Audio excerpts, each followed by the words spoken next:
Bab 1541 Zero Wing Misterius. Paman Yuan, apa yang terjadi? Apakah ini sangat mendesak sehingga tidak ada waktu bagi aku untuk memiliki spar? Purple Jade bertanya sambil menatap Yuan Tixin dengan rasa ingin tahu. Mereka telah sepakat bahwa dia akan memiliki beberapa pertandingan sparring dengan para ahli Zero Wing. Namun, sekarang, setelah berbicara beberapa kata dengan si Feng, mereka sudah pergi. Situasi ini benar-benar membingungkannya.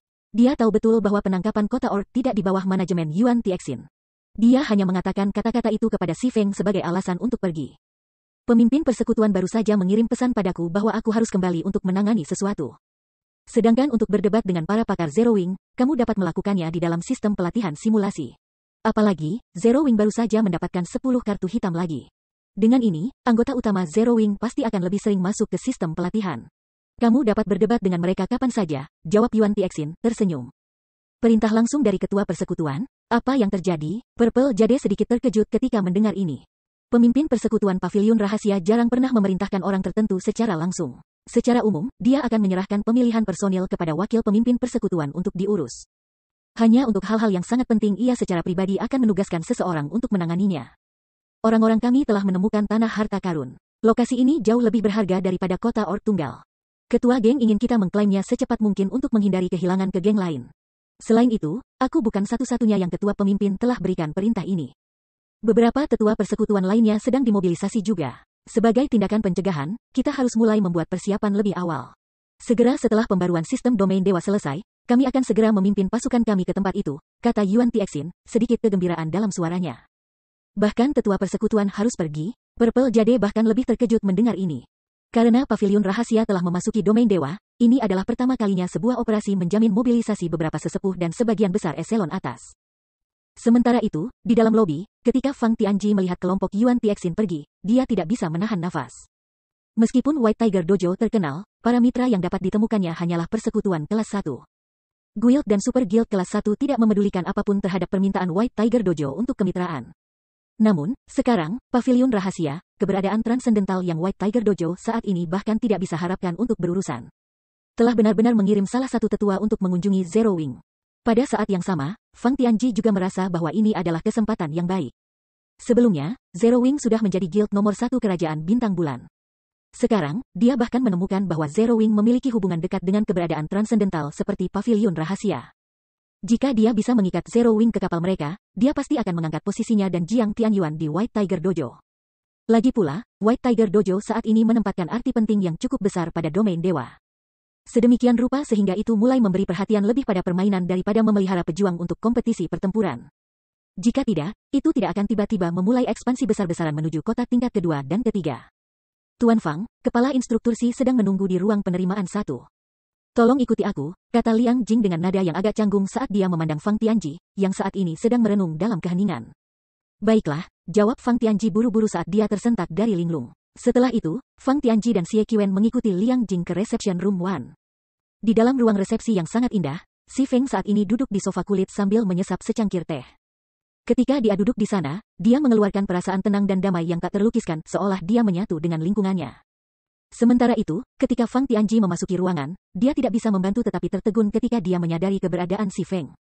Apakah dia benar-benar anak muda di awal usia 20-an? Pikiran seperti itu tiba-tiba muncul dalam pikiran Fang Tianji saat dia melihat Si Feng. Perasaan yang ia dapatkan dari Si Feng adalah sesuatu yang hanya pernah dirasakannya dari Jiang Tianyuan.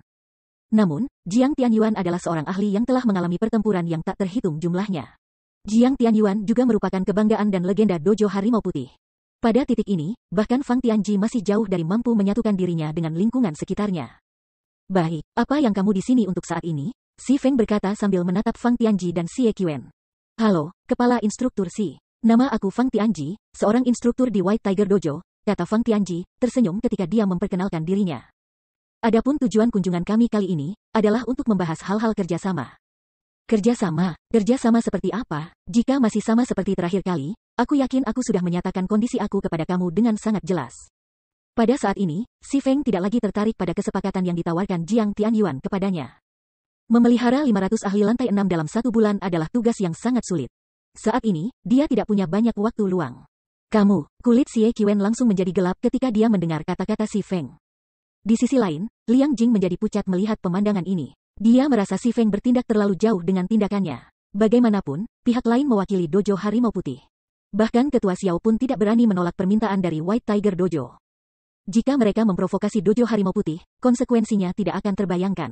Namun, sebelum Xie Qiwen bisa mengeluarkan hal lain dari mulutnya, Fang Tianji segera menghentikannya. Sebelumnya, orang-orang kami gagal menyatakan hal-hal dengan jelas kepada kamu, jadi kesalahan ada di pihak kami, kata Fang Tianji, masih tersenyum. Namun, kali ini, kami datang dengan tulus. Selama kamu dapat membantu kami merawat 500 ahli menara percobaan lantai 6, kamu bebas untuk menyatakan harga kamu. Petik 2. Kata-kata Fang Tianji membuat Liang Jing dan Xie Qiwen tercengang. Liang Jing tidak pernah membayangkan bahwa Dojo Macan Putih, yang biasanya tidak menganggap serius ketua biduk, akan benar-benar menggunakan nada sopan seperti itu dengan Si Feng. Sementara itu, Xie Qiwen bahkan merasakan kejutan yang lebih besar daripada Liang Jing. Fang Tianji dari White Tiger Dojo adalah dewa pembunuh sejati. Selain dari mereka yang memegang posisi master balai cabang dan di atasnya, tidak ada seorang pun di White Tiger Dojo yang berani menentang kata-kata Fang Tianji. Kamu membiarkan aku menentukan harganya? Si Feng sedikit terkejut. Dia tidak pernah berpikir bahwa Dojo Macan Putih akan mengubah sikap begitu cepat. Tentu saja, selama itu harga yang bisa dibayar oleh Dojo Harimau Putih. Fang Tianji mengangguk. Baik, aku tidak ingin banyak, hanya 100 botol cairan gizi esreng, kata Si Feng.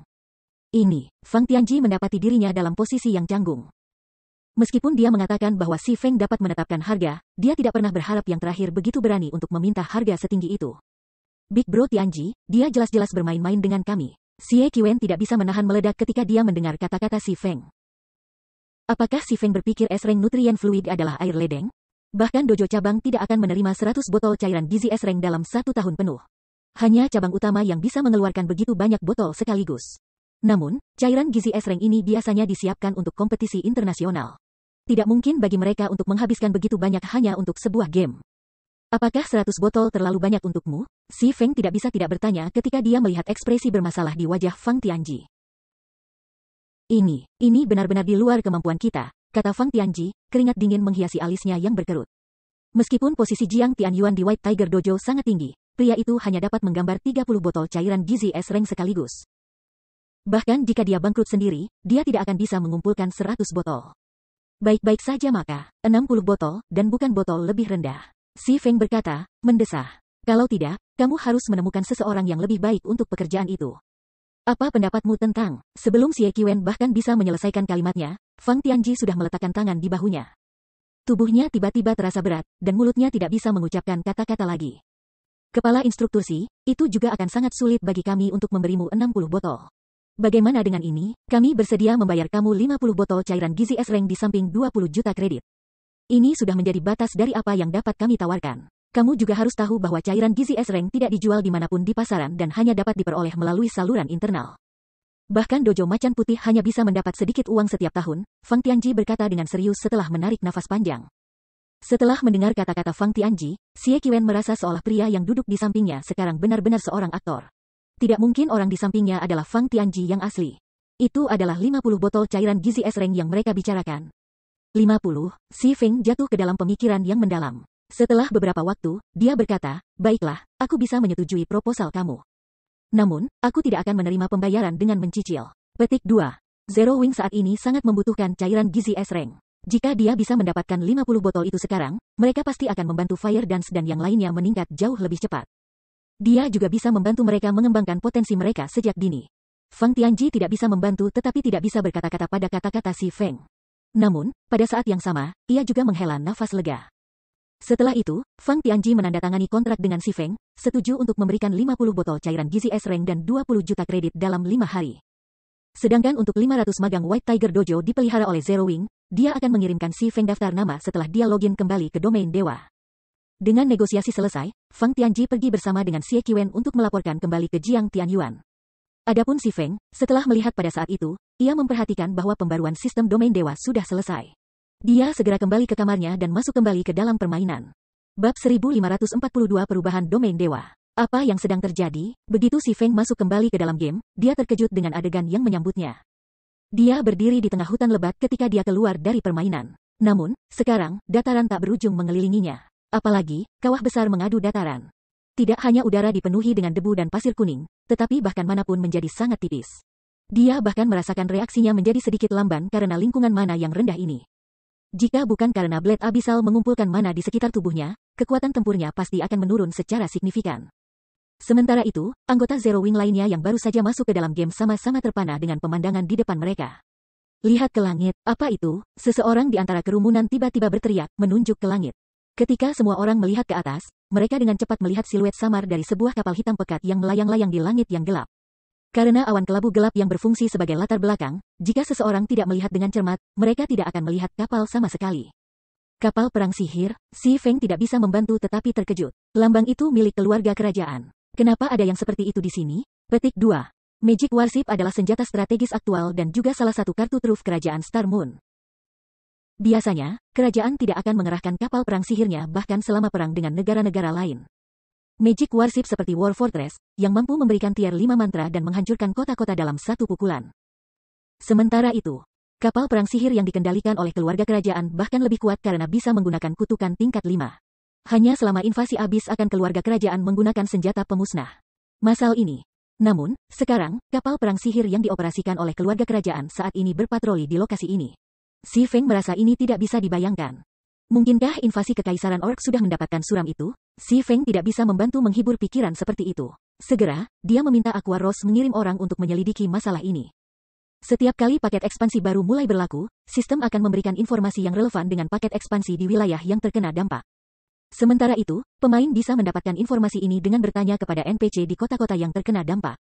Pada saat ini, Kerajaan Bintang Bulan bukan satu-satunya negara yang mengalami kekacauan. Beberapa kerajaan dan 2 kerajaan yang berdekatan dengan Kekaisaran Orc juga mengalami kekacauan.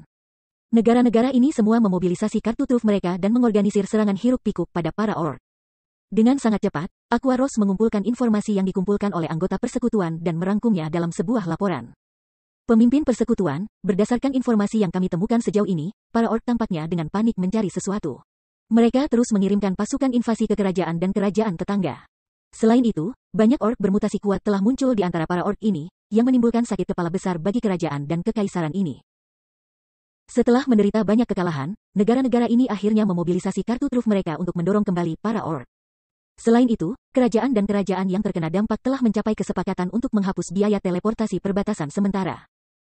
Teleportasi antara kerajaan-kerajaan ini akan dihitung mirip dengan tarif biaya teleportasi kota normal, 1. Pada saat yang sama, negara-negara sekutu telah meluncurkan perang salib terpadu melawan Kekaisaran Orc. Sekarang, banyak item baru telah tersedia untuk ditukar menggunakan poin honor dan poin kontribusi yang diperoleh dalam perang dengan Kekaisaran Orc. Dalam sistem pertukaran untuk pemain individu, Warrior Sets level 40+ telah muncul. Set tersedia dalam peringkat bronze ke peringkat Dark Gold. Namun, set terikat pada pertukaran dan tidak dapat diperdagangkan. Sementara itu, dalam sistem pertukaran untuk persekutuan, persewaan mobil sihir persekutuan telah muncul.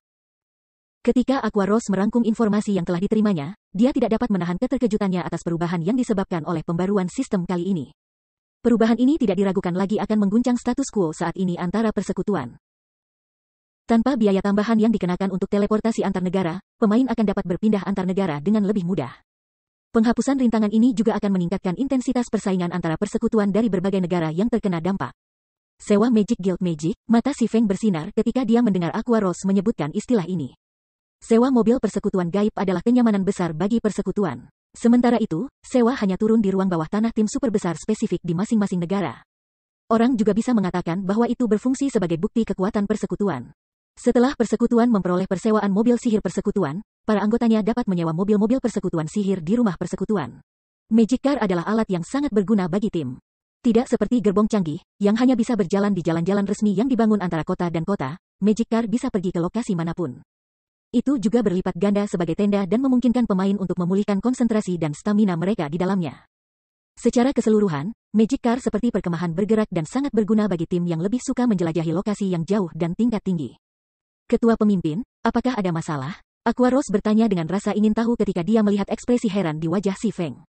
Berapa banyak GHP yang disewakan oleh Guild Magic Car? Si Feng segera bertanya. Jika Zero Wing bisa mendapatkan persewaan mobil sihir persekutuan sekarang, itu pasti akan membantu dalam perjalanan ke peta netral Boneles Land. Membangun konstruksi canggih seperti restoran canggih atau workshop sihir membutuhkan mana ore. Namun, mana ore tidak mudah diperoleh. Itu adalah produk sampingan yang akan muncul pada kesempatan yang sangat rendah ketika menambang biji langka. Meskipun mana ore masih sering muncul di pasar, berbagai geng dan pemain besar semuanya berusaha mendapatkan mana ore untuk membuat pesona mana, karena penampilan Orc Empire.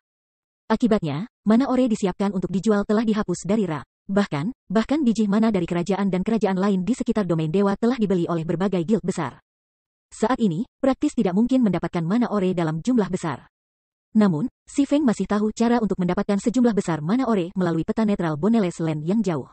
Ada beberapa urat biji langka di tanah tanpa tulang. Di masa lalu, peta netral itu terkenal sebagai penghasil mana ore. Hanya saja, Boneles Land bukanlah tempat yang bisa dilalui pemain saat ini. Bahkan jika pemain pergi ke sana melalui rute teraman, mereka harus melintasi lebih dari selusin peta tingkat tinggi mulai dari level 100 hingga level 130. Selain itu, karena Boneles Land adalah peta netral, tidak ada kota atau kota terdekat yang dapat didatangi pemain. Biasanya, berbagai guild besar akan membangun sebuah kota atau kota di peta netral sebelum memulai pengembangan mereka di sana, yang jelas merupakan tugas mustahil sekarang. Namun, itu adalah cerita yang berbeda jika pemain memiliki guild Magic Car. Beristirahat di dalam mobil sihir sama dengan beristirahat di dalam hotel. Meskipun Magic Car memiliki kapasitas maksimum 20 pemain, efeknya sama dengan hotel. Itu bisa memberikan pemain dengan efek pemulihan terbaik untuk konsentrasi dan stamina mereka. Sementara itu, Boneles Land sendiri tidak terlalu berlevel tinggi, hanya peta netral level 60 hingga level 80. Menggunakan gerbang spasial, dia bisa mengangkut sejumlah besar pemain di sana. Setelah memasukkan tempat peristirahatan sementara seperti mobil sihir persekutuan, itu akan relatif mudah bagi mereka untuk menambang untuk mana ore. Satu-satunya pengeluaran adalah biaya sewa yang tinggi dan kristal sihir untuk mengoperasikan mobil sihir. Secara keseluruhan, bagaimanapun, itu masih akan jauh lebih murah dan lebih sederhana daripada langsung membeli mana ore dari pasar. Penyewaan mobil Magic Guild membutuhkan 200.000 GHP dan satu pencapaian 3 bintang sebagai gantinya, jawab Aqua Rose. Benar saja, sistem tidak akan membiarkan pemain mendapatkannya dengan mudah. Si Feng tidak bisa menahan senyum pahit setelah mendengar biayanya. Bahkan Super Guild akan membutuhkan waktu yang sangat lama untuk mengakumulasi 200.000 GHP. Adapun prestasi 3 bintang, itu bahkan lebih sulit diperoleh. Prestasi 3 bintang seperti pencarian kerajaan. Sebuah kerajaan hanya akan memberikan guild sebuah prestasi seperti itu ketika mengatakan guild telah mencapai kemenangan signifikan dalam perang melawan negara lain. Sementara itu, prestasi ini bukan saja simbol kehormatan, tetapi juga bukti pengaruh yang dimiliki persekutuan dalam sebuah kerajaan. Meskipun prestasi 3 bintang menjadi prestasi peringkat terendah yang tersedia, mendapatkannya secara signifikan lebih sulit daripada Epic Main Storyline Quest. Orang bisa mengatakan bahwa kesulitan untuk mendapatkan achievement 3 bintang tidak kurang dari merampok tim dungeon skala super besar. Oleh karena itu, dengan memperkenalkan persewaan mobil sihir persekutuan sekarang, sistem itu hanya memungkinkan berbagai persekutuan besar untuk bersentuhan dengan mobil sihir persekutuan sedikit lebih awal. Apakah berbagai guild besar benar-benar bisa memanfaatkan kesempatan ini bukanlah kepastian. Lupakan, untuk saat ini, aku harus menemukan Seliora terlebih dahulu dan berurusan dengan armor disintegrasi. Berpikir sampai titik ini, Si Feng meminta Aqua Rose membuat pengaturan yang diperlukan untuk mengubah arah pengembangan guild menuju Kekaisaran Orc. Sedangkan untuk dirinya sendiri, dia menggunakan Return Scroll dan teleport kembali ke White River City. Bab 1543 meningkatkan kota Sungai Putih. Kerajaan Star Moon, kota Sungai Putih. Segera setelah Si Feng keluar dari Teleportation Hall, dia memperhatikan bahwa jalan di luar gedung dipenuhi dengan para pemain pedagang yang berasal dari kerajaan lain. Menjual dan membeli barang-barang. Karena pembaruan sistem kali ini, pemain dari kerajaan dan kerajaan tetangga tidak akan lagi harus transit melalui Star Moon City dan bisa berteleportasi langsung ke White River City. Akibatnya, bisnis di White River City berkembang tidak seperti sebelumnya. Selain itu, selain dari pemain pedagang, ada juga banyak guild dan tim petualang asing yang telah datang ke White River City. Jelas, pengurangan biaya teleportasi meyakinkan tim guild dan petualang yang sebelumnya ragu-ragu untuk mengunjungi kota White River untuk melakukan perjalanan. Jadi ini kota Sungai Putih. Bisnis di sini berkembang. Setidaknya ada 2 kali lebih banyak pedagang di sini daripada di ibu kota kerajaan utara kami. Petik 2. Bagaimana para pemain di sini sangat berlevel tinggi? Apa, kota ini sudah mengaktifkan sistem transportasi terbang? Petik 2. Berbagai kelompok guild dan petualang asing yang besar tidak bisa tidak mengagumi kemakmuran kota Sungai Putih. Sebelumnya, mereka telah mendengar pembicaraan tentang White River City.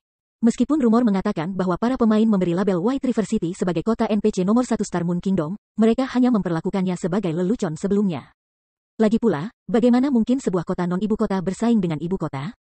Jika situasi seperti ini benar-benar terjadi di kerajaan, maka itu hanya bisa berarti satu hal, kata kerajaan itu sangat lemah. Selain itu, fakta bahwa Persatuan Bintang Bulan Raya sebenarnya adalah persekutuan yang baru-baru ini didirikan di domain dewa hanya berfungsi sebagai bukti lebih lanjut bahwa Kerajaan Bintang Bulan adalah kerajaan yang lemah.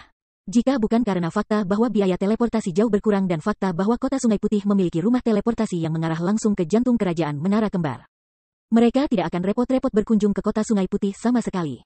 Namun, sekarang mereka harus melihat kota Sungai Putih secara langsung. Kota itu adalah dunia yang terpisah dari apa yang mereka bayangkan. Setiap pemain pedagang menjajakan dagangannya di jalan menjual barang-barang indah. Bahkan ada beberapa yang menjual senjata Fine Gold level 40 dan peralatan Fine level 45. Biasanya, barang-barang tersebut hanya kadang-kadang dapat ditemukan di rumah lelang ibu kota. Namun, sekarang, para pemain menjualnya di jalan.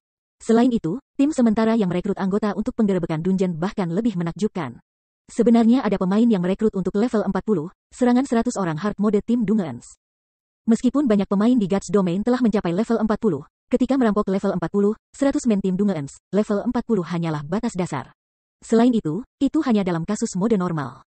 Untuk hard mode, sebuah tim akan membutuhkan setidaknya 10 pemain ahli yang tergabung dalam persekutuan besar untuk mempelopori serangan itu. Entah itu, atau tim petualang yang mapan. Tim sementara seharusnya sudah berterima kasih kepada bintang keberuntungan mereka jika mereka bisa menghapus mode normal dari 100 penjara tim. Mencoba untuk menyerang penjara tim mode hardar yang beranggotakan 100 orang itu hanyalah mimpi. Namun, sebelum para pemain persekutuan asing dapat berbicara kata-kata menghina tentang berbagai tim sementara, mereka segera dibungkam ketika pandangan mereka jatuh pada tingkat dan peralatan dari tim perekrutan. Anggota tim perekrutan semuanya tingkat 41 ke atas.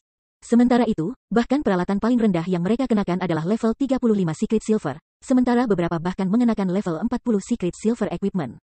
Adapun para pemain yang melayani sebagai pemimpin tim-tim ini, mereka sebagian besar diarahkan pada level 40 equipment emas murni dan level 35 peralatan emas gelap. Bahkan tim elit guild besar akan sedikit lebih rendah jika dibandingkan dengan tim-tim ini. Hahaha, sejumlah pendatang baru yang tercengang telah tiba. Mereka benar-benar punya nyali untuk menganggap White River City sebagai kota NPC biasa. Jika mereka sudah bereaksi sedemikian rupa setelah baru saja keluar dari teleportation hall, begitu mereka mencapai kawasan bisnis di area pusat, mata mereka kemungkinan besar akan jatuh dari rongganya. Petik 2. Apakah kamu sama dengan mereka sebelumnya? Itu karena aku sama sekali tidak tahu tentang kota Sungai Putih saat itu. Selain itu, tidak seperti mereka, aku datang ke sini karena aku ingin bergabung dengan Zero Wing. Sayangnya, standar rekrutmen Zero Wing agak terlalu tinggi. Seandainya standar diturunkan sedikit saja, aku pasti akan masuk pada upaya terakhir aku. Petik 2. Baiklah, itu sudah cukup. Waktu pertemuan yang disebutkan oleh pemimpin tim telah tiba. Hari ini, kita pasti akan melewati bos pertama dari 100 men hell mode tim dungeon. Petik 2. Itu sudah pasti. Aku mendengar bahwa pemimpin tim menggunakan bahan super langka yang kami peroleh sebelumnya untuk menukar 3 advanced mana armor kits dari Candlelight Trading Firm. Dengan perlengkapan pelindung itu, kita seharusnya tidak memiliki masalah untuk melewati bos pertama. Petik 2. Beberapa pemain dari tim petualang saat ini mengobrol riang sambil duduk di dalam bar terbuka. Ketika mereka melihat ekspresi terkejut pada wajah pemain asing yang baru tiba, hati mereka membengkak dengan rasa bangga yang tak terlukiskan. Sementara itu, ketika para pemain asing, baik anggota persekutuan besar dan tim petualang terkenal milik kerajaan lain, lewat mendengar kata-kata pemain lokal ini, mereka tidak bisa membantu tetapi terkejut. Pada tahap permainan ini, sangat sedikit tim petualang, selain yang ada di atas, yang mampu menyerang level 40, 100 orang hell mode tim Dungeons. Bahkan bos pertama dari Dungeons semacam itu sudah merupakan rintangan yang tidak dapat diatasi. Namun, para pemain yang duduk di dalam bar berbicara seolah-olah bisa menyerang bos semacam itu bukanlah masalah besar. Situasi ini mengisi guild asing dan tim petualang yang baru saja tiba di White River City dengan kaget dan kagum. Seperti apa kota White River itu? Pada saat yang sama, para pemain asing ini juga mulai mengirim pesan kepada teman-teman mereka, memberitahu mereka tentang White River City. Untuk sementara waktu, ketenaran kota Sungai Putih menyebar dengan cepat ke seluruh kerajaan dan kekaisaran yang berdekatan. Semakin banyak pemain juga mulai mempertimbangkan memindahkan basis operasi mereka ke White River City. Tampaknya paket ekspansi baru yang aku aktifkan kali ini telah membawa cukup banyak manfaat bagi pengembangan Zero Wing. Si Feng tidak bisa menahan senyum ketika dia mendengar percakapan para pemain di jalan. Dengan ini, bahkan tanpa menghubungkan arai teleportasi ke Zero Wing City, White River City masih memiliki peluang untuk menjadi kota utama. Di domain dewa, kota-kota NPC tidak statis. Mereka juga bisa ditingkatkan. Hanya saja, banyak syarat yang harus dipenuhi sebelum hal itu terjadi. Kepala di antara kondisi ini terkait dengan populasi pemain dan volume perdagangan. Jika Si Feng ingin meningkatkan kota Sungai Putih sekali lagi, ia pertama-tama harus mendapatkan populasi kota hingga 10 juta. Awalnya, ini seharusnya menjadi tugas yang sangat sulit untuk diselesaikan. Namun sekarang, karena penurunan penghalang yang dikenal sebagai biaya teleportasi, meningkatkan populasi pemain di White River City tidak akan lagi menimbulkan tantangan. Sementara itu, selama kota Sungai Putih ditingkatkan lagi, itu akan mengaktifkan fungsi kota yang sesuai. Pada saat itu, kota tidak hanya akan mengalami perubahan yang lebih besar, tetapi lebih banyak tujuan juga akan ditambahkan ke sistem transportasi terbang, yang memungkinkan pemain untuk melakukan perjalanan ke peta netral yang jauh yang tidak membanggakan arai teleportasi. Tampaknya ada kebutuhan untuk membuat Candlelight memperkenalkan beberapa produk baru. Pada saat ini, Si Feng tiba-tiba teringat resep meningkatkan ramuan mana yang dia dapatkan baru-baru ini. Ramuan jenis mengamuk seperti ramuan mana enhancing luar biasa efektif dalam serangan dungeon. Itu ramuan bahwa berbagai tim petualang dan perserikatan kecil sangat dibutuhkan saat ini. Jika dia menjual ramuan ini di White River City, itu pasti akan menyebabkan keributan besar dan menarik lebih banyak pemain ke kota. Setelah itu, Si Feng menghubungi Melancholic Smile dan menyuruhnya memilih Advanced Alchemist dengan tingkat kesuksesan tertinggi di Candlelight Trading Firm untuk menghasilkan mana enhancing potion. Resep alkimia tingkat lanjut, mata senyum Melancholic bersinar ketika mendengar ini. Aku akan segera menyelesaikannya. Tak lama setelah Si Feng menghubungi Melancholic Smile, gerbong canggih yang dia tumpangi tiba sebelum bengkel Seliora. Tidak seperti Grandmaster Forges lainnya, Seliora tidak pindah ke kota yang lebih baik. Dia tetap berada di dalam bengkelnya yang tidak mencolok, memukul-mukul material dengan harapan menciptakan barang legendaris yang terfragmentasi. Tempat ini sudah ditemukan. Ketika Si Feng tiba sebelum bengkel, dia melihat lebih dari selusin pemain menempa di depan bengkel. Setiap dari mereka saat ini berdiri di depan pintu masuk rumah tanpa suara. Tidak ada dari mereka yang berani mengeluarkan suara karena takut mengganggu Seliora yang masih bekerja di dalam sekarang. Namun, yang mengejutkan, sementara sekitar setengah dari selusin pemain yang berbaris di luar gedung terdiri dari pemain level 33 lifestyle. Setengah lainnya sebenarnya adalah pemain ahli yang level 46 ke atas. Sementara itu, berdiri di kepala kelompok ahli ini adalah seorang pria dan wanita. Meskipun keduanya saat ini memiliki level mereka yang disembunyikan menggunakan jubah hitam, mereka tidak repot-repot menyembunyikan penampilan wajah mereka. Kenapa dia ada di sini? Si Feng menjadi sedikit bingung ketika dia melihat dua pemain ini. Sementara dia tidak tahu siapa pria itu, wanita itu adalah seseorang yang dia kenal. Bagaimanapun, wanita ini tidak lain adalah Youlan, bagian dari eselon atas organisasi Underworld. Dari apa yang diingat Si Feng, Youlan seharusnya sudah lama ditugaskan untuk melanjutkan perkembangannya di kerajaan lain. Namun, untuk beberapa alasan, dia benar-benar muncul di Star Moon Kingdom lagi. Bab 1544 Hantu Pertama. Sebelum Si Feng bisa keluar dari linglung, dia tiba-tiba merasa niat membunuh diarahkan ke arahnya. Sementara itu, niat membunuh ini datang dari pemain level 46+. Pada saat ini, para ahli ini waspada terhadapnya dan mengenakan pandangan yang menyatakan bahwa mereka akan melepaskan senjata mereka dan siap untuk menyerang. Situasi ini membuat Si Feng kebingungan. Saat ini, ia memiliki level dan penampilan yang disembunyikan menggunakan jubah hitam, namun pihak lain telah tegang hanya pada pendekatannya. Baiklah, cukup. Dia harusnya berada di sini untuk bertemu dengan Seliora, pria di sebelah Youlan berkata ketika dia membuat gerakan melambai dengan tangannya. Hanya setelah mendengar kata-kata pria ini barulah para ahli rileks. Rekan teman, maaf soal itu. Saudaraku di sini agak terlalu gugup. Mereka tidak memiliki niat jahat, pemuda yang berdiri di depan meminta maaf. Tidak apa-apa, Si Feng hanya memberikan tanggapan dengan tenang. Dalam Guts Domain, para pemain biasanya menjadi waspada ketika mereka menemukan pemain berjubah yang menyembunyikan semua informasi tentang diri mereka sendiri. Namun, sangat sedikit pemain akan bereaksi seperti yang dimiliki para ahli dalam kelompok Youlan saat berada di dalam kota NPC. Lagi pula, ada banyak tentara NPC yang berpatroli di jalan-jalan kota, membuat pembunuhan menjadi sangat sulit kecuali jika pemain yang ditargetkan tertangkap sama sekali tidak sadar. Tentu saja, pemain yang sering mengalami penyergapan di lapangan juga akan membentuk kebiasaan secara naluriah untuk waspada ketika bertemu pemain berjubah. Setelah itu, Si Feng berhenti memperhatikan kelompok Youlan dan berjalan lurus menuju pintu bengkel. Meskipun dia penasaran mengapa Youlan tiba-tiba muncul kembali di White River City, prioritasnya saat ini adalah berurusan dengan armor disintegrasi. Jika dia meninggalkan armor seperti itu, dia pasti akan kesulitan bergerak. Tepat ketika Si Feng hendak mengetuk pintu, namun, suara lucu tiba-tiba datang dari belakangnya.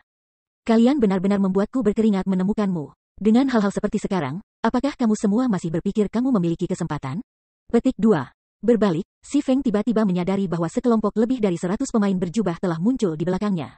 Setiap pemain berjubah memakai ejekan di wajah mereka. Beberapa saat kemudian, seorang pria paruh baya mengenakan baju kulit hitam pekat secara bertahap muncul dari bayang-bayang kelompok pemain berjubah ini. Begitu pria paruh baya ini muncul, kabut abu-abu mulai merembes ke udara di sekitarnya. Dia memancarkan perasaan dingin dan menyeramkan yang tak terlukiskan. Hantu pertama, mereka benar-benar mengirim seorang ahli sepertimu mengejar kami juga? Pemuda yang berdiri di samping Youlan itu menunjukkan senyum pahit ketika dia melihat pria paruh baya itu. Pada saat ini, selain dari pemuda, beberapa ahli lain yang berdiri di sekitar Youlan juga mengenakan ekspresi ngeri ketika mereka melihat pria paruh baya di hadapan mereka. Bagaimanapun, pria paruh baya itu dulu dikenal sebagai Assassin of Underworld nomor 1. Dia begitu kuat sehingga bahkan jika seluruh kelompok mereka menyerangnya bersama, mereka hanya akan berakhir dibantai secara sepihak. Selain itu, lolos dari genggamannya tidak mungkin, karena kelas Assassin dikenal memiliki kecepatan tertinggi di antara 12 kelas utama. Mereka tidak akan keberatan jika mereka kehilangan nyawa mereka saat ini. Namun, hantu pertama dan kelompoknya telah mengkonsumsi ramuan berhantu. Siapapun yang dia dan sekutunya terbunuh akan menjatuhkan banyak peralatan. Mata gelap, aku percaya bahwa atasan sudah menyatakan bahwa kalian semua tunduk atau mati. Karena kalian semua menolak untuk tunduk, aku tidak punya pilihan selain mengirimmu ke jalan. First Ghost berkata ketika dia menghunuskan belati putih salju yang tergantung di pinggangnya. Mempertimbangkan fakta bahwa kami adalah rekan kerja di masa lalu, aku akan memberi kamu nasihat. Hapus akun kamu sesegera mungkin. Para atasan tidak akan membiarkan kamu semua menyimpan barang-barang itu. Atau apakah kamu benar-benar percaya kamu bisa lolos dari pengejaran kami? Petik 2. Youlan, bawa semua orang dan cepat lari. Beberapa dari kita di sini akan menahan mereka.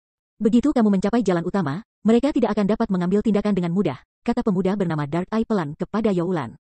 Mendengar ini, Youlan mengertakkan gigi dan mengangguk. Meskipun dia ingin keluar dari pengepungan ini bersama dengan Dark Eye dan yang lainnya, melakukan hal itu jelas merupakan hal yang mustahil. Mengesampingkan fakta bahwa mereka kalah jumlah sekarang, First Ghost sendiri lebih dari mampu mengalahkan seluruh kelompoknya. Kalian pikir kalian bisa kabur? Selama aku di sini, tidak ada dari kalian yang berpikir untuk meninggalkan tempat ini hidup-hidup. First Ghost jelas melihat melalui rencana Dark Eye. Mencibir, dia memerintahkan, pergi. Biarkan tidak ada yang hidup. Petik 2. Segera, 100 plus pemain di belakang First Ghost mulai beraksi. Para pemain jarak dekat dibebankan ke depan, tabib di bagian belakang pelindung perisai pada pemain jarak dekat, dan pemain jarak jauh terkunci pada gerakan kelompok Youlan. Ada juga lebih dari selusin asasins tersembunyi yang ditempatkan di sela-sela jika kebetulan seseorang dari kelompok Youlan benar-benar berhasil melewati pengepungan. Pada saat yang sama, hantu pertama mengeluarkan gulungan abu-abu gelap dan membentangkannya. Saat dia mengaktifkannya, ruang di sekitarnya tiba-tiba menjadi buram. Gulungan ini berisi Basic Magic Array Perception Blur. Itu adalah gulungan khusus yang hanya bisa dibeli di kota-kota yang dioperasikan oleh kekuatan gelap. Selama gulir ini diaktifkan, itu akan mengubah ruang di sekitarnya, sehingga menyulitkan NPC di dalam kota dan kota untuk melihat pergerakan di dalam area yang terpengaruh. Kecuali daerah yang terkena dampak terletak pada garis pandang langsung prajurit NPC, itu akan membutuhkan waktu sebelum tentara NPC menyadari bahwa perkelahian sedang terjadi di dalam kota. Sial, mereka datang siap, mata gelap langsung jatuh dalam keputusasaan ketika dia melihat arai sihir abu-abu naik ke udara. Meskipun arai sihir yang digunakan First Ghost hanya basic, pemain masih perlu meluangkan waktu untuk menerobosnya. Selama periode ini, kelompok hantu pertama lebih dari mampu membunuh mereka beberapa kali lipat. Aku sudah mengatakan bahwa tidak ada di antara kamu yang harus berpikir untuk meninggalkan tempat ini hidup-hidup, First Ghost berkata ketika dia berjalan menuju Dark Eye dan Youlan. Dia menunjukkan sedikit kegugupan meskipun dia menyerang pemain lain di dalam kota NPC. Bahkan, dia tidak repot-repot menggunakan stealth skill kelas assassin dan dengan berani melenggang ke arah lawan-lawannya. Pendekatan ini adalah salah satu alasan mengapa anggota Underworld sangat takut pada pria yang dikenal sebagai roh pertama. Dia tidak hanya bisa membanjiri lawan-lawannya melalui kekuatan bela diri, tetapi juga terus-menerus menggilas kondisi mental lawan-lawannya. Tidak dapat mengatasi tekanan mental, seorang level 46 berserker tiba-tiba menggunakan cas di assassin yang percaya diri. Setelah tiba di hadapan First Ghost, dia segera mengacungkan pedang besarnya dengan sekuat tenaga. Cross Slash, berserker dengan lancar memasuki kuda-kuda untuk mengeksekusi Cross Slash dan mengayunkan pedang besarnya pada First Ghost. Dang, setelah itu, bentrokan logam terdengar. Anehnya, belati First Ghost yang tipis benar-benar menghentikan pedang besar berserker. Segera setelah itu, belati itu bahkan melanjutkan untuk menyingkirkan pedang besar itu. First Ghost telah menangkis serangan itu dengan begitu mudah sehingga dia tampak seperti baru saja menamparkan kerikil kecil. Bagaimana ini mungkin? Wajah berserker dipenuhi dengan keheranan ketika dia melihat pedang besarnya disingkirkan begitu cepat. Dia benar-benar tidak bisa mengerti bagaimana seorang assassin bisa memiliki kekuatan sebesar itu. Sementara itu, pada saat berserker tersentak dari linglung, belati First Ghost lainnya sudah muncul di depan matanya. Pada akhirnya, berserker hanya bisa menonton tanpa daya ketika belati menebas tenggorokannya. Segera setelah menebas tenggorokan berserker, First Ghost tiba-tiba berubah menjadi seberkas bayangan dan menembus tubuh berserker. Keterampilan tingkat 1, serangan mutlak. Ketika tubuh First Ghost direformasi, HP berserker mulai berkurang dengan cepat. Sedetik kemudian, berserker ambruk ke tanah. Sedemikian rupa, seorang level 46 berserker di pihak Youlan meninggal begitu pertempuran dimulai. Selanjutnya adalah kamu, First Ghost berkata ketika dia mengirim pandangan sekilas ke Dark Eye. Dia kemudian mulai mondar-mandir santai ke arah pemuda. Setelah melihat pertarungan singkat, mata gelap dan beberapa ahli di sekitarnya tidak bisa menahan diri seolah-olah mereka sedang melihat hantu literal sekarang. Datang, aku ingin melihat apa yang mampu dilakukan assassin nomor 1 Underworld. Dark Eye tahu bahwa tidak mungkin dia meninggalkan tempat ini hidup-hidup. Satu-satunya hal yang bisa dia lakukan sekarang adalah bertarung sampai mati. Dia berlari di First Ghost, lalu mengaktifkan Skotabil tingkat 1 berserker kelas Wind Slash. Bilah angin yang tak terhitung jumlahnya terbang menuju First Ghost secara bersamaan. Sementara itu, Dark Eye mengendalikan pergerakan setiap bilah angin ini, yang sepenuhnya menyegel gerakan First Ghost. Adapun Dark Eye sendiri, setelah mengaktifkan Wind Slash, ia segera mengirim tebasan ke bawah di titik buta defensif First Ghost. Pada saat berikutnya, pedang besar Dark Eye dapat dilihat melewati tubuh First Ghost. Namun, sama seperti teman-teman mata gelap yang akan bersorak kegirangan, ekspresi mata gelap berubah menjadi suram yang tak dapat dijelaskan. Karena serangannya tidak mengenai First Ghost sama sekali. Yang dia lakukan hanyalah menebas afterimage assassin. Secara naluriah, dia mengayunkan pedangnya secara horizontal. Selas angin puyuh, dang. Percikan terbang dan menyebar ke sekeliling. Di saat berikutnya, Greatsword abu-abu keperakan mata hitam dapat dilihat terhenti sekitar 4 inci dari tubuh First Ghost.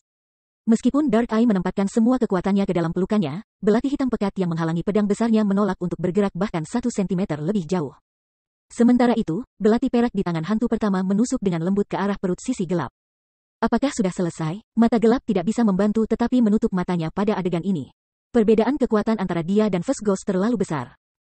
Tidak hanya ia lebih rendah daripada assassin dalam hal standar teknis, tetapi bahkan atribut dasarnya jauh lebih rendah daripada assassin. Mati, hantu pertama segera menambahkan lebih banyak kekuatan untuk serangannya. Saat belati perak itu akan menusuk ke perut Dark Eye, namun, kilatan merah tiba-tiba memasuki pandangan First Ghost.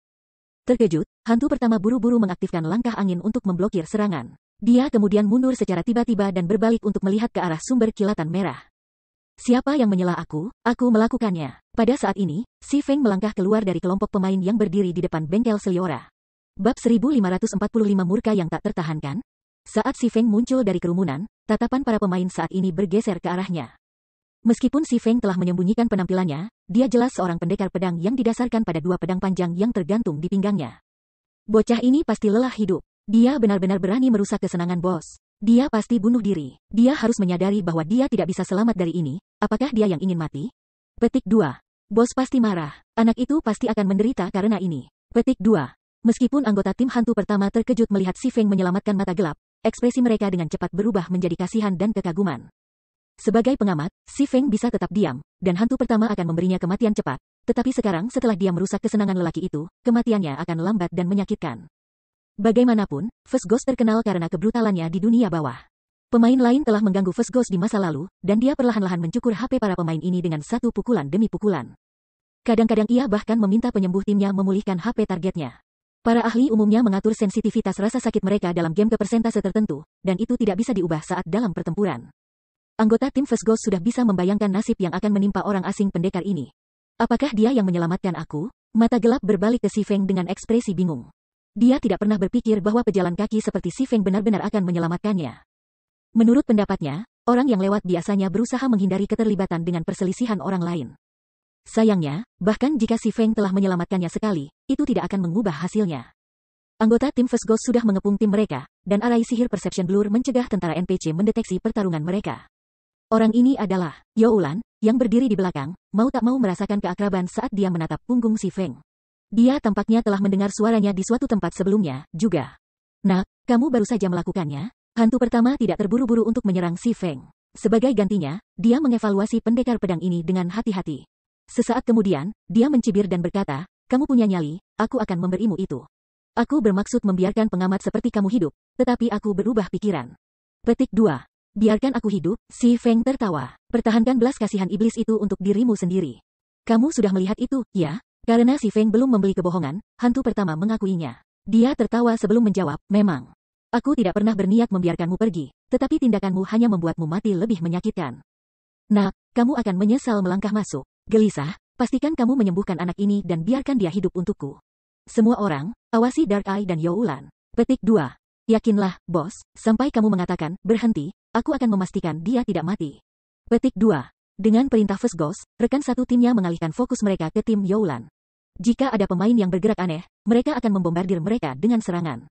Pada saat yang sama, seorang pendeta tingkat 47 berjubah biru terus mengawasi HP Si Feng, sedikit keceriaan berkelip di matanya saat ia bersiap untuk mengucapkan mantra penyembuhan. Begitu hantu pertama selesai berbicara, dia muncul di belakang Si Feng. Langkah bayangan.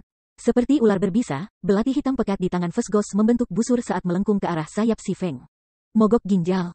Saat belati mengarah ke titik buta Si Feng, First Ghost melengkung belati lainnya ke arah kepala pendekar pedang, memastikan bahwa belati perak itu hampir tidak terlihat di sudut mata targetnya. Sampah. Itu gigitan ular hantu pertama. Ekspresi mata gelap menjadi gelap ketika dia melihat dua belati melintas ke arah Si Feng dari sudut yang berbeda. Ketika seorang pemain melihat serangan yang datang, mereka secara naluriah mencoba memblokir serangan sambil mengabaikan mereka yang tidak bisa mereka lihat. Teknik First Ghost mengambil keuntungan dari reaksi ini untuk menembus pertahanan lawannya. Meskipun teknik ini terlihat sederhana, menemukan titik buta lawan dalam sekejap dan meluncurkan serangan tanpa gerakan yang tidak perlu adalah sangat sulit. Seorang pemain juga harus melakukan serangan kedua secara bersamaan dari sudut yang sama sekali berbeda. Selain itu, karena kecepatan kilat serangan dan waktu yang tepat, teknik ini hampir tidak mungkin dilakukan oleh ahli biasa. First Ghost telah membunuh banyak ahli yang kuat dengan teknik ini. Tepat sebelum dua belati menggigit si Feng, semua orang melihat kilatan biru. Peng. Setelah itu, suara logam pada logam bergema di sepanjang jalan. Tiba-tiba, hantu pertama tersandung mundur 2 langkah, HP-nya turun lebih dari 200. Di sisi lain, si Feng tetap stabil di posisi aslinya. HP-nya juga utuh. Bagaimana ini mungkin? Teman-teman hantu pertama tercengang setelah menonton si Feng mengusir gigitan ular ganda. Mustahil. Bahkan mata gelap menatap si Feng dengan tak percaya. Si Feng sebenarnya telah memukul mundur asasin nomor 1 Underworld dengan satu pukulan. Selain itu, dilihat dari ekspresi si Feng, jelas bahwa pendekar pedang itu tidak puas dengan serangan baliknya. Apa yang Dark Eye tidak tahu adalah bahwa si Feng saat ini mengalami pengurangan atribut dasar 50% berkat disintegrasi armor di tasnya. Jika si Feng berada di puncaknya, serangan baliknya akan membunuh hantu pertama atau meninggalkan asasin di dekat pintu kematian. Hasilnya tidak akan kehilangan 200 HP belaka. Ketika First Ghost memperhatikan bahwa tangannya gemetar setelah menerima serangan balik si Feng, ekspresinya mengeras ketika dia menatap si Feng dan bertanya, "Siapa kamu?" Bahkan jika hantu pertama bodoh, dia akan menyadari bahwa si Feng bukan ahli biasa. Serangan balik yang digunakan si Feng untuk meniadakan gigitan ular gandanya begitu cepat sehingga inderanya baru saja mengikuti serangan itu. Tidak ada ahli biasa yang bisa mencapai prestasi seperti itu. "Siapa aku? Aku hanya pengamat biasa yang ingin kamu bunuh," kata si Feng, tertawa. "Seorang pengamat biasa, gigitan ular ganda aku dapat membunuh seketika para ahli realem pemurnian jika aku menangkap mereka lengah," bentak First Ghost, kesal saat dia menatap si Feng. Dia tidak menyangka akan menemukan lawan yang sulit seperti si Feng selama pembunuhan tim Youlan.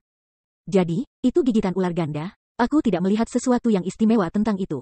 Bergeser dalam ingatannya, si Feng menyadari bahwa hantu pertama memang telah meluncurkan serangannya secara bersamaan. Namun, dia tidak memperhatikan hal ini. Setelah mencapai Void Realm, ia memiliki pemahaman yang jelas tentang gerakan di sekitarnya. Dia tidak memiliki blind spot visual yang diderita pemain biasa. Oleh karena itu, baginya, seolah-olah hantu pertama hanya menusukkan belati sekaligus dan tidak lebih. Kata-kata yang sangat berani, "Bos, ayo kita bawa dia. Aku ingin melihat kemampuan seperti apa yang dimiliki anak ini." Petik 2. Pernyataan si Feng membuat marah anggota tim asasin. Selama First Ghost memberi perintah, mereka akan mengirim si Feng untuk menemui pembuatnya. Namun, daripada bereaksi dengan gegabah, First Ghost dengan tenang dan dingin menyatakan, "Meskipun aku tidak tahu siapa kamu, Underworld menginginkan orang-orang di belakang kamu mati. Kemarahan Underworld bukanlah sesuatu yang bisa kamu tahan." Petik 2. "Bos, mengapa repot-repot menyia-nyiakannya? Ayo singkirkan bocah ini, kami akan mengajarinya konsekuensi dari kesombongannya." Semua anggota tim First Ghost menatap si Feng seolah-olah dia sudah mati. Tidak tahan amarah Underworld, si Feng tertawa. Dia kemudian melepas jubah hitamnya dan memperlihatkan penampilannya yang disesuaikan. "Aku sangat ingin tahu apa yang bisa dilakukan Underworld kepadaku.